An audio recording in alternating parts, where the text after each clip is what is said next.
여러분, 노화에 대해서 사람들이 평소에 잘 생각하지 않는 아주 기묘한 포인트가 하나 있습니다.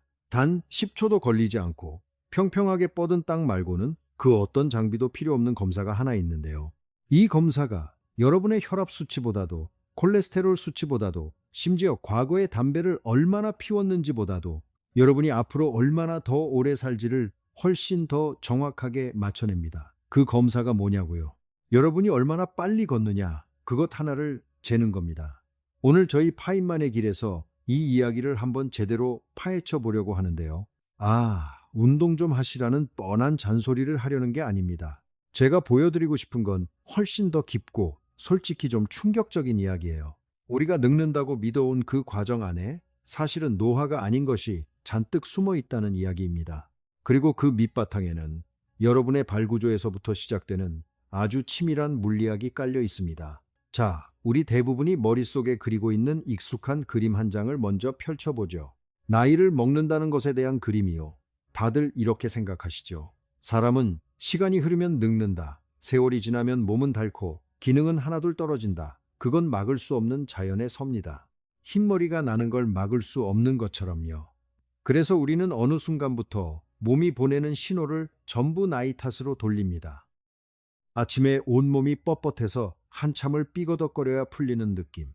오후만 되면 다리가 천근만근 무거워지는 것. 계단에서 나도 모르게 난간을 덥석 붙잡게 되는 것. 저녁이면 발목이 퉁퉁 붓는 것. 그리고 사람 이름이 입가에서만 빙빙 맴돌고 도무지 안 떠오르는 것. 이 모든 걸 우리는 똑같은 한마디로 정리합니다. 아이고, 나이 들어서 그래. 솔직히 이 설명엔 묘한 위안이 있어요. 내 잘못이 아니고 누구에게나 공평하고 어차피 어쩔 수 없는 일이니까요. 그런데 말입니다. 방금 그 그림에는 아주 치명적인 오류가 하나 숨어 있습니다. 여기서 위대한 물리학자 리처드 파인만 이야기를 잠깐 해야겠습니다. 파인만이 어릴 적에 그의 아버지가 새 한 마리를 가리키며 이런 걸 가르쳐 줬다고 해요. 저 새의 이름을 네가 세상 모든 나라 말로 다 외운다고 해도 너는 그 새에 대해 사실 아무것도 모르는 거다. 이름을 아는 것과 그 새가 실제로 무엇을 하는지를 아는 건 완전히 다른 일이라는 거죠. 파인만은 평생 이 구분에 집착했습니다. 어떤 현상에 이름을 붙이는 것과 그게 도대체 왜 일어나는지를 이해하는 건 하늘과 땅 차이라고요. 자, 그 눈으로 다시 봅시다. 우리는 방금 그 모든 증상에 노화라는 이름표를 붙였습니다. 그런데 우리는 정말로 이게 왜 일어나는지를 이해한 걸까요? 아니면 그냥 이름표 하나 붙여놓고 이해한 척하고 있는 걸까요? 진실은 이렇습니다. 방금 그 증상들은 여러분이 태어난 지 몇 년이 지났는가, 그 숫자와는 생각보다 별로 상관이 없습니다. 그것들은 달력의 숫자가 아니라 여러분 손목에 찬 만보기의 숫자와 훨씬 더 정확하게 일치하는 증상들이거든요. 한번 비교해보죠. 하루에 8km씩 매일 걷는 70살 어르신은 심혈관 기능, 뼈 밀도, 균형 감각, 뇌 부피, 걷는 속도까지 수많은 지표에서 실제 나이보다 10년에서 15년은 젊은 사람처럼 기능합니다. 반대로 하루에 고작 400m를 걷는 60살 성인은 나이는 10살이나 적은데도 병원에서 신체 기능 저하라고 불러야 할 증상들을 노화라는 이름표를 단 채 줄줄이 달고 나타납니다. 자, 둘 중에 누가 더 늙은 걸까요? 태어난 지 더 오래된 사람일까요? 덜 움직인 사람일까요? 바로 여기서 우리가 평생 놓치던 구분이 등장합니다. 노화와 디컨디셔닝. 우리말로 풀면 진짜 늙음과 그냥 안 써서 무뎌진 것의 차이입니다. 이 둘은 겉으로는 쌍둥이처럼 똑같이 생겼어요. 본인이 느끼기에도 늙어서 그런 것 같고 병원에서도 노화라고 진단합니다. 하지만 본질이 완전히 다릅니다.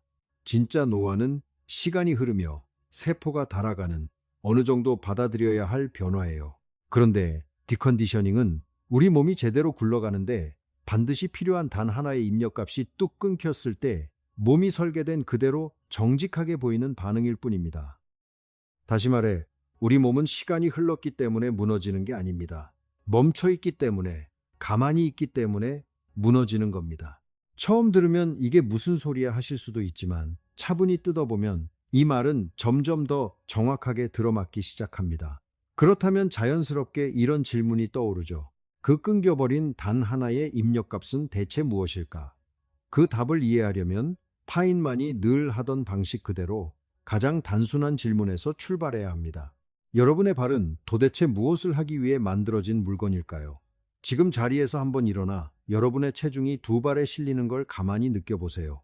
지금 여러분이 딛고 선 그 구조물은 밋밋하고 평평한 널빤지가 아닙니다. 아주 정교하게 설계된 아치예요. 발 하나에는 26개의 뼈와 100개가 넘는 힘줄과 인대가 팽팽하게 당겨진 아치 형태로 배열돼 있습니다. 강을 가로지르는 다리가 무너지지 않게 버티는 그 원리하고 똑같죠. 이 아치는 체중이 위에서 꾹 누를 때 탄성 에너지를 쫙 저장했다가 발이 떨어지며 튕겨 오를 때 그걸 고스란히 돌려줍니다. 이 구조 하나 덕분에 한 걸음마다 에너지가 거의 2할 가까이 절약돼요. 그런데 지구상 다른 어떤 영장류도 이런 아치형 발이 없습니다. 오직 인간만요. 여러분의 발은 오직 하나의 목적, 평탄한 땅을 오래오래 걷기 위해 최적화된 스프링 장착 기계인 셈입니다. 여기서 끝이 아닙니다. 우리 발바닥에는 대부분이 평생 한 번도 못 들어보고 지나가는 장치가 숨어 있어요. 발바닥 깊숙이 빽빽하게 얽힌 정맥 혈관 다발입니다. 발이 땅에 쿵 닿을 때마다 체중이 이 다발을 위해서 꾹 쥐어짜면 그 안에 고여있던 피가 중력을 거슬러 심장 쪽으로 힘차게 뿜어져 올라갑니다. 이걸 한번 음미해 보세요. 우리가 걷는 한 걸음 한 걸음이 사실 심장 박동과 똑같은 펌프질이라는 겁니다. 발바닥마다 전용 펌프가 하나씩 달려 있는 거예요. 그런데 명심하세요. 이 펌프는 오직 걸을 때만 작동합니다. 서 있을 때도 앉아 있을 때도 작동하지 않아요. 하루 종일 책상에 앉아 있다가 퇴근 무렵 다리가 천근만근 무거운 이유 이제 아시겠죠? 펌프질을 못 받은 혈관에 피가 하루 종일 둥둥 고여 있었기 때문입니다. 자, 우리가 한 걸음 내딛는 그 순간을 슬로 모션으로 돌려볼게요. 우리가 발을 앞으로 내딛는 순간 우리 몸은 사실 통제된 넘어짐이라는 묘기를 부리고 있습니다. 땅을 짚은 다리를 축삼아 몸 전체가 그 위를 훌쩍 넘어가면서 무게중심이 올라갔다 내려가기를 반복하죠. 이건 물리학에서 말하는 역진자, 거꾸로 선 진자의 원리하고 정확히 똑같습니다. 옛날 괴종시계의 똑딱거리는 추를 떠올려 보세요. 그 추를 지배하는 법칙하고 똑같은데 딱 하나만 다릅니다. 축이 아래에 있고 무거운 몸통이 위에 있는 위아래가 확 뒤집힌 진자예요. 체중이 앞으로 쏠리며 떨어질 때 높이 쌓였던 위치 에너지가 앞으로 나아가는 운동 에너지로 스르륵 변환됩니다. 이때 변환 효율이 무려 65%에 달해요. 무슨 뜻이냐면 걷는데 필요한 에너지 중 우리 근육이 실제로 보태야 하는 양은 고작 35%라는 겁니다. 나머지를 중력이 공짜로 대주는 거죠. 여기에 또 한 명의 주인공, 아킬레스건이 등장합니다. 종아리와 발 뒤꿈치를 잇는 굵은 밧줄이죠. 발을 딛고 앞쪽에 체중이 실리는 순간 아킬레스건은 고무줄처럼 쭉 늘어나며 에너지를 저장했다가 발을 떼며 땅을 밀어내는 순간 그 에너지를 팡 하고 튕겨줍니다. 거꾸로 선 진자가 중력을 공짜로 받아먹고 아킬레스건이 고무줄처럼 되돌려주고 발바닥 아치가 스프링처럼 튕겨주고 그래서 걷는 데 드는 근육의 비용이 놀라울 정도로 적습니다. 달리기는 몇 분 만에 숨이 턱끝까지 차는데 걷기는 몇 시간이고 끄떡없는 이유 이제 이해가 가시죠? 인간의 걷기는 애초에 속도가 아니라 지구력을 위해 설계됐기 때문입니다. 실제로 우리 몸은 200만 개가 넘는 땀샘으로 계속 움직이면서도 열을 식힐 수 있어서 빠른 짐승을 더위에 쓰러질 때까지 끈질기게 쫓아가 사냥할 수 있을 정도였습니다. 자, 이걸 음미해 보세요. 넓은 골반, 곧게 잠기는 무릎, 짧아진 발가락, 스프링 같은 발. 우리 몸의 이 모든 장치가 도움이 되는 순간은 언제일까요? 가만히 앉아 있을 때일까요? 한 자리에 서 있을 때일까요? 아닙니다. 오직 우리가 두 발로 먼 거리를 걷고 또 걸을 때만 작동하도록 세팅되어 있습니다. 여러분 자신이 영장류의 족보를 통틀어 가장 효율적인 걷기 기계인 셈이에요. 그렇다면 한층 더 깊은 질문이 떠오릅니다. 이렇게까지 걷기를 위해 만들어진 몸이 만약 걷지 않는다면 단순한 운동 부족으로 끝날까요? 아니면 우리가 상상하는 것보다 훨씬 근본적인 무언가가 무너지기 시작할까요? 그 답을 찾으려면 이제 여러분의 뼛속으로 들어가 봐야 합니다. 여러분의 뼈는 사실 전기를 뚠니다. 처음 들으면 무슨 소리야 싶으시죠? 우리가 발 뒤꿈치로 땅을 쿵 내디딜 때 생기는 충격, 걸을 때마다 척추와 허벅지 뼈가 받는 힘, 이런 물리적인 힘이 뼈에 가해지면 뼛속에 박힌 미세한 광물 결정들이 아주 작은 전기 신호를 찌릿 만들어냅니다. 라이터 속에 든 그 점화 장치, 누르면 딱 하고 불꽃이 튀는 그 전기적 성질이 여러분의 뼛속 구조에 그대로 내장돼 있는 거예요. 앞전기라고 부릅니다. 그런데 이 전기 신호는 의미 없는 잡음이 아닙니다. 아주 명확한 명령이에요. 새뼈를 쥐어 올리는 건축가 세포가 이 신호를 감지하면 신이 나서 뼈 짓는 작업을 확 늘립니다. 충격이 커진다. 전기 신호가 세진다. 건축가 세포가 뼈를 더 많이 짓는다. 이 단순한 사슬이에요. 이게 바로 19세기 의사들이 알아낸 볼프의 법칙 밑바탕에 깔린 물리학입니다. 율리우스 볼프는 뼈가 힘이 실리는 선을 따라 스스로를 뜯어 고친다는 걸 관찰했어요. 그러니까 여러분의 뼈대는 한번 굳으면 끝나는 콘크리트 덩어리가 아닙니다. 외부의 힘에 따라 끊임없이 설계도를 고쳐 쓰는 살아있는 반응 시스템이죠. 그리고 걷기가 바로 그 힘을 대줍니다. 여기서 파인만이 그렇게 싫어하던 게으른 생각이 또 등장합니다. 우리는 흔히 나이가 들면 뼈가 약해진다, 어쩔 수 없다 라고 하죠. 그런데 진짜 그럴까요? 무중력의 우주로 나간 우주 비행사들은 한 달 만에 골밀도의 1%를 잃습니다. 멀쩡한 젊은 사람들이에요. 병원에 가만히 누워 지내는 환자들도 똑같은 속도로 뼈를 잃고요. 우주 공기가 유독해서도 침대가 나빠서도 아닙니다. 단지 뼈를 두들겨 그 전기 신호를 뿜게 할 충격이 사라졌기 때문이에요. 여러분이 걷기를 멈추면 뼈를 깨우는 전기 신호가 딱 끊깁니다. 그런데 낡은 뼈를 갈가치우는 청소부 세포는 평소대로 계속 일을 해요. 짖는 쪽은 손을 놓는데 허무는 쪽은 멈추질 않으니 뼈가 숭숭 비어가는 쪽으로 기울 수밖에요. 그러니 병원에서 골밀도가 낮다는 진단을 받으셨다면 그 진단서 밑바닥의 물리학적 진실은 이렇습니다. 뼈를 쥐어 올리는 전기 자극을 여러분의 뼈가 충분히 못 받았다. 걷기는 약국에서 받는 알약이 아니에요. 여러분의 뼈가 원래 당연히 받았어야 할 신호를 제자리에 돌려놓는 일일 뿐입니다. 그런데 멈춘 몸에서 망가지는 게 뼈 하나뿐일까요? 천만에요. 면역세포를 나르고 노폐물을 치우는 림프라는 시스템에는 심장 같은 전용 펌프가 아예 없습니다. 림프액은 오직 주변 근육이 혈관을 꾹꾹 쥐어짤 때만 한 방향으로 찔끔찔끔 밀려나가요. 종아리를 제2의 심장이라 부르는 이유가 여기 있습니다. 걸을 때마다 종아리 근육이 수축과 이완을 반복하며 중력을 거슬러 림프액과 피를 위로 콸콸 밀어 올리거든요. 몇 시간씩 앉아만 있으면 이 펌프가 멈춥니다. 그럼 몸을 순찰하며 병균을 잡아야 할 면역세포들이 하체에 고여 웅덩이를 만들죠. 방어 시스템의 전원이 꺼지진 않지만 기능이 뚝 떨어지는 거예요. 퇴근 무렵 발목이 붓는 건 병이 아니라 그냥 펌프가 안 돌아 생기는 당연한 결과입니다. 단 10분만 일어나 걸어도 고였던 체액이 다시 시원하게 돕니다. 척추뼈 사이에 낀 연골 패드, 그러니까 디스크에는 혈관이 아예 안 들어와 있다는 거 아셨나요? 디스크는 오직 스펀지처럼 눌렸다 펴졌다 할 때만 먹고 삽니다. 걷는 동안 척추가 리드미컬하게 펌프질을 하며 영양분을 쭉 빨아들이고 노폐물을 쭉 뱉어내죠. 그러니 걷기는 디스크에게 밥을 먹이는 행위고 하루 종일 앉아 있는 건 디스크를 굶기는 짓입니다. 한참 앉았다 일어났을 때 뻑뻑하던 허리가 몇 분 어슬렁거리면 스르륵 풀리는 경험 다들 해보셨죠? 그게 바로 말라가던 디스크에 물이 다시 차오르는 과정이에요. 근육과 장기를 감싼 얇은 막, 근막도 마찬가지입니다. 걸을 때 근육이 밀가루 반죽 치대듯 움직이며 근막에 수분을 쫙쫙 밀어 넣어요. 아침에 눈 떴을 때 몸이 삐거덕거리는 그 뻣뻣함은 밤새 안 움직이는 동안 근막이 말라붙어 생기는 현상입니다. 심지어 우리 소화기관조차 걷기에 매달려 있어요.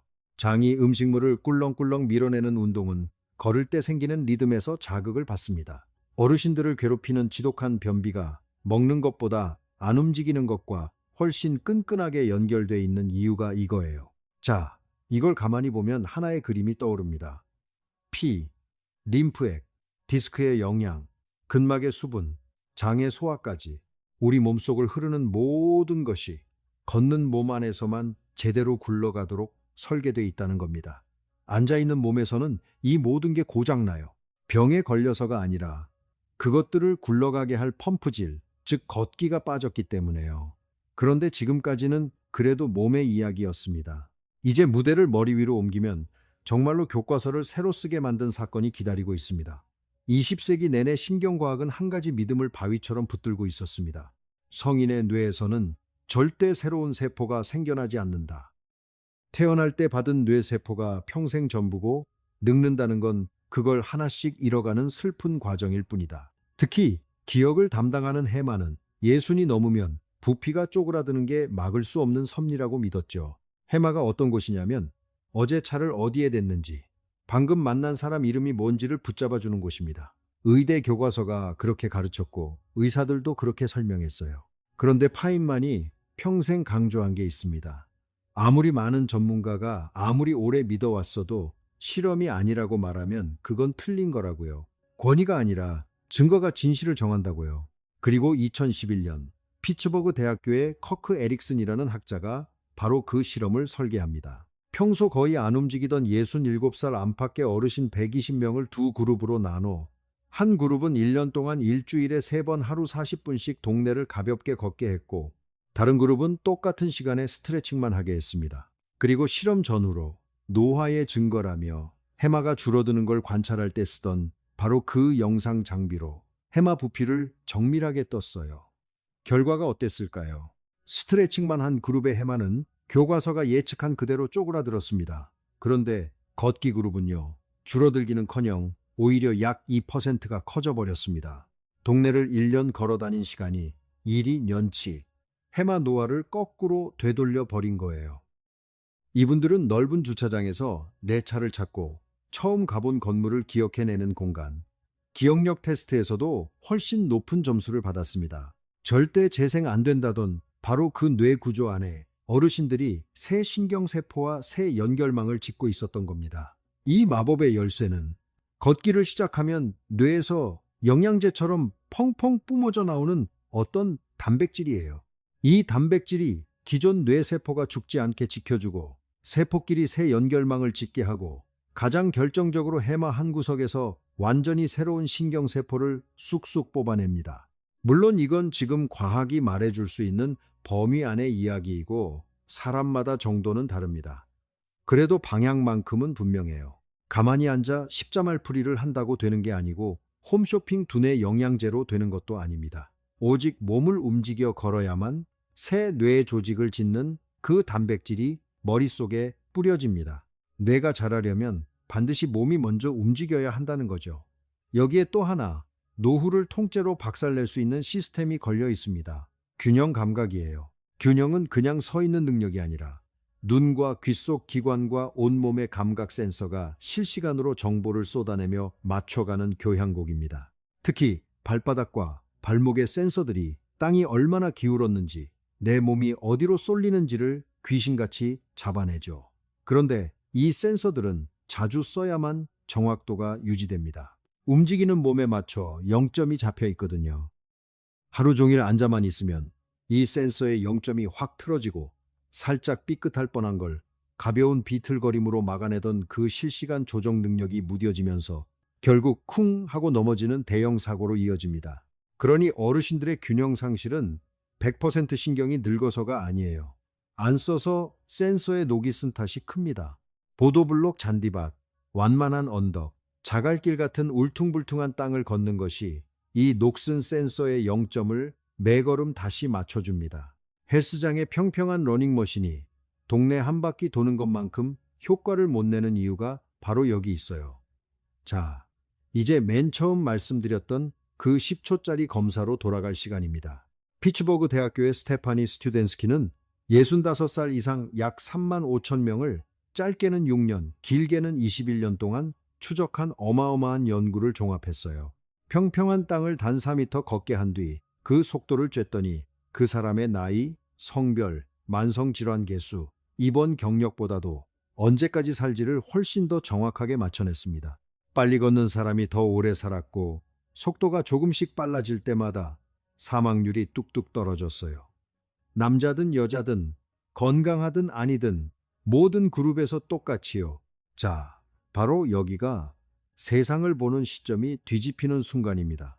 우리는 자칫 이렇게 오해하기 쉬워요. 아, 빨리 걸으면 오래 사는구나. 그럼 억지로라도 빨리 걸어야지. 그런데 그게 아닙니다. 걷는 속도 자체가 장수의 원인인 게 아니에요. 걷는 속도는 여러분의 전신이 지금 얼마나 잘 맞물려 돌아가는지를 단 하나의 숫자로 압축해 보여주는 최종 성적표이기 때문입니다. 생각해 보세요. 걷기 위해선 심장이 산소를 펑펑 배달해야 하고, 폐가 그걸 감당해야 하고, 근육이 중력을 이겨 몸을 밀어야 하고, 뼈가 그 하중을 견뎌야 하고, 신경계가 매걸음 균형을 잡으며 수십 개의 근육을 정확한 순서로 지휘해야 하고, 뇌가 경로를 짜고 앞으로 나아가겠다는 의지를 붙들어야 합니다. 이 많은 시스템 중 단 하나라도 삐거덕거리기 시작하면 우리 몸은 본능적으로 스스로를 지키려고 걷는 속도를 확 늦춰버려요. 그러니까 보행 속도는 온몸의 시스템들이 자기 상태를 동시에 외치는 자기 진단 보고서입니다. 세상 그 어떤 피검사도 수십억짜리 영상 장비도 이걸 이렇게 한 방에 잡아내지 못해요. 그저 평평한 땅사 미터를 걸어보는 것. 그것만이 이 모든 걸 담아냅니다. 그리고 여기 가장 희망찬 비밀이 숨어 있습니다. 보행 속도는 한 번 정해지면 평생 안 바뀌는 콘크리트 같은 숙명이 아니에요. 무리하지 않는 선에서 가장 빠른 속도로 꾸준히 걷다 보면 속도를 결정하는 그 모든 시스템이 일제히 업그레이드 됩니다. 그러니까 속도를 재는 그 검사 행위 자체가 동시에 가장 완벽한 치료 행위인 셈이에요. 자, 결론부터 말씀드리자면 이렇습니다. 우리가 노화라고 이름 붙여온 그 수많은 증상은 사실 상당 부분이 진짜 노화가 아니었습니다. 그건 우리 몸이 제대로 굴러가는데 반드시 필요한 단 하나의 입력값, 즉 걷기가 끊겼을 때 보이는 정직한 반응이었어요. 몸은 시간이 흘러서 무너지는 게 아니라 멈춰 있어서 무너지는 겁니다. 그렇다면 오히려 다행이죠. 시간은 되돌릴 수 없지만 멈춤은 풀 수 있으니까요. 지금 당장 지팡이를 짚고 아주 천천히라도 좋으니 단 10분이라도 걷기 시작해 보세요. 그러면 여러분의 몸이 마치 이 순간만을 기다렸다는 듯이 고장난 시스템을 순서대로 뚝딱뚝딱 고쳐나가기 시작합니다. 첫날엔 발바닥 펌프가 시동을 걸어 그날 저녁 발목의 부기가 쑥 가라앉아요. 첫 주가 지나면 말라붙었던 근막에 물이 차올라 아침에 그 뻣뻣함이 부드러워집니다. 2, 3주가 되면 심장이 적응해 어제와 똑같은 코스를 걸었는데 도착할 때 숨이 안 차요. 한 달이 지나면 균형 센서가 잠에서 깨어나 계단 난간을 덜 붙잡게 됩니다. 그리고 몇 달이 쌓이면 뼈의 밀도가 야금야금 채워지고 그 단백질이 뇌에 쏟아져 해마의 새 세포가 자라나죠. 우리 몸은 여러분이 이 물리학을 믿든 안 믿든 상관하지 않아요. 그저 매일 내딛는 발걸음만을 요구할 뿐입니다. 물론 다른 운동도 다 좋습니다. 하지만 달리기는 무릎에 3배 넘는 충격을 줘서 오래 지속하기 어렵고, 수영은 최고의 심혈관 운동이지만 중력이 사라져 뼈를 깨우는 신호가 안 생깁니다. 자전거도 좋지만 발 뒤꿈치로 땅을 찍는 충격도, 발바닥 펌프도, 척추의 스펀지 운동도 없어요. 오직 두 발로 땅을 딛고 걷는 그 행위만이 우리 몸의 진화가 요구하는 그 복잡한 자극을 한 번에 전부 충족시킵니다. 무려 2400년 전 의학의 아버지 히포크라테스는 지금의 물리학자조차 감탄할 진리를 단 한 문장으로 남겼습니다. 걷기는 인간에게 가장 좋은 약이다. 2400년이 흘렀지만 이 처방전은 단 한 글자도 변하지 않았어요. 왜냐고요? 그 처방전이 쓰인 인간의 몸뚱이가 그때나 지금이나 단 하나도 변하지 않았기 때문입니다. 여러분의 몸은 여전히 달리기보다 걷기를 사랑하는 영장류 최고의 걷기 기계입니다. 그리고 그 위대한 기계는 지금 이 순간에도 여러분이 다시 두 발로 힘차게 걸어주기만을 조용히 기다리고 있습니다. 오늘 하루 살아있는 이 순간을 두 발로 한번 음미해 보시길 바랍니다. 그럼 저는 다음 영상에서 또 다른 기묘하고 명쾌한 이야기로 여러분을 다시 찾아뵙겠습니다. 안녕히 계세요.